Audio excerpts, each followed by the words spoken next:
Invité de la matinale de France Inter ce mercredi 24 mai 2023, Églantine Émeillé a évoqué son fils polyhandicapé Samy, décédé à l'âge de 17 ans au mois de février dernier. Depuis, la présentatrice n'a pas caché que cela avait radicalement changé la vie de son aîné Marco. À la fin du mois de février dernier, Églantine Émeillé a annoncé une bien triste nouvelle. Son fils Samy est décédé à l'âge de 17 ans. L'adolescent avait été diagnostiqué hémiplégique du côté gauche et autiste à l'âge d'1 an et résidait depuis 2013 dans une clinique spécialisée à Hyères.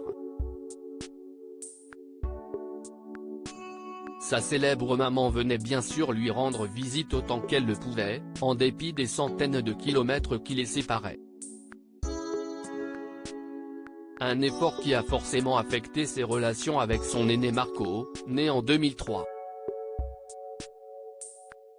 Ce mercredi 24 mai, la présentatrice invitée de la matinale de France Inter, a ainsi justement tenu à souligner que ce dernier avait lui aussi évolué au contact quotidien de son frère autiste. On ne pense pas assez à la fratrie de nos enfants autistes ou handicapés. Ils sont évidemment terriblement impactés, leur quotidien ne peut pas être le même qu'un enfant normal, a-t-elle confié. Et de donner un exemple poignant, quand je partais tous les 15 jours voir Samy, Marco me disait, « Tu pars en camp ?» Je dis, « Mon amour, Samy aussi a le droit à sa maman, oh oui si est-il vrai, il a tellement pas de chance, moi je taille tout le reste de la semaine et si est-il pas juste. »